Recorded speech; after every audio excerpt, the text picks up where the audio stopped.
Today I'm going to build a super powerful gaming PC, and to go all out for my first ever PC. But first, there's one big problem. A bit of luck and an empty wallet, I was finally ready to start building. Although I didn't set a budget for this build, I wanted to put a major focus on the processor and graphics card for the best possible video game, productivity performance. And so the build starts with a motherboard, which connects most of the components together. I chose the Asus ROG Corsair 8 Dark Hero X570 because it should future-proof my PC for a while, and I thought it'd be funny to pick a board with a name that pretentious. Free stickers, let's go!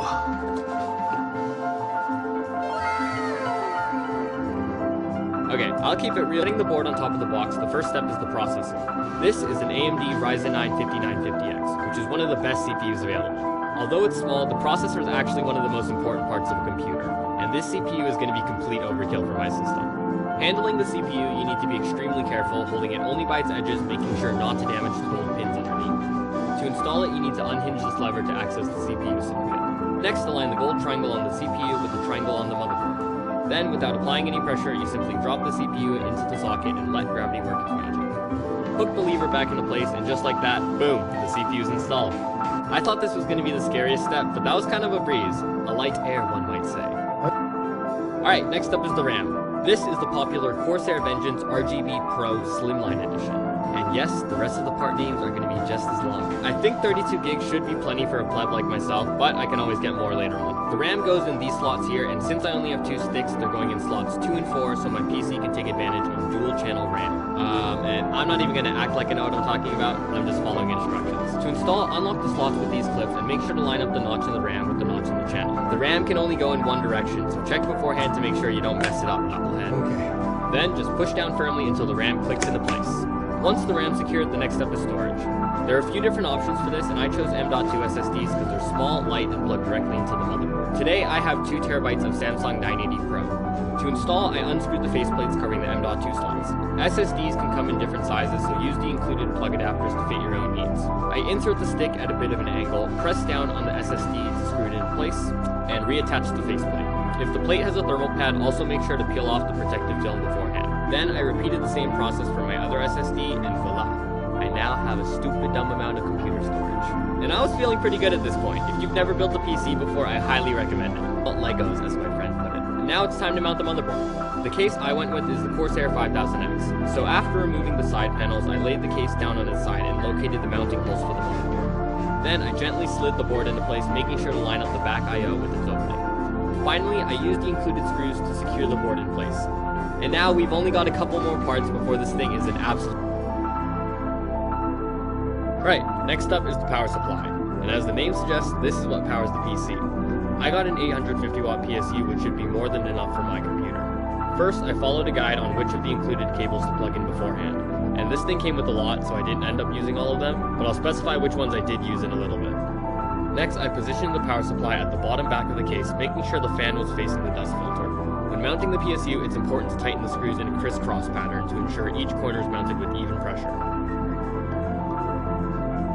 Okay, now we move on to the CPU. Just like SSDs, there are a few different options for cooling. Air coolers, which use fans, liquid coolers, which circulate coolant around the case, and all-in-ones, which are kind of like an air-liquid hybrid. I went with the Corsair Elite Capellex AIO because it seemed like a happy medium, plus it was one of the prettiest coolers available. Alright, first up I had to attach the fans to the radiator. Sure to attach the fans in a way to push air up and out as exhaust, with 3 fans already pre-installed for air intake on the front of the case. Pump header to the CPU. The pump came with some pre-applied thermal paste, and after replacing the brackets to fit my motherboard, I attempted to mount the pump header. But, surprise surprise, I managed to mess that up. No. So, I used some rubbing alcohol to clean off the pump header and CPU, and then I tried to apply some of my own thermal paste. Yeah, I had to buy some more thermal paste. I think I was a bit zealous with my application, and I probably used way too much, but I wasn't going to go through the pump header in place. Thank God. I finished it off with a bit of aesthetic changes, and then it was on to the big boy. Now for the star of the show, the graphics card. If you know anything about GPUs, you probably know that they're basically impossible to a GPU infinity style. That was a bad joke. Cut that. GPU, first I needed to unscrew some of the back plates.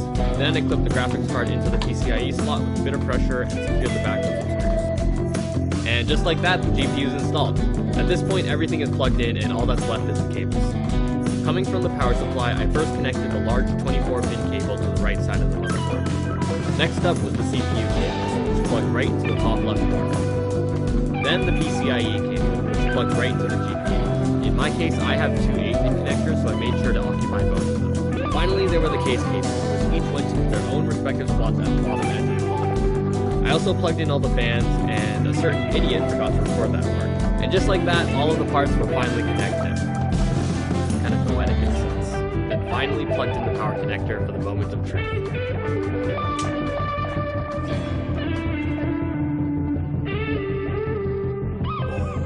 God.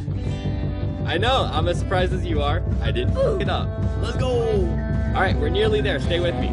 After plugging in my screen, keyboard, and mouse, and spending way too long trying to set up Windows, I finally installed the OS and all of the necessary drivers. Then I ran a user benchmark test, and this thing knocked my socks off. Oh my god, look at these numbers! Finally, I put the side panels back on and peeled the plastic to officially take this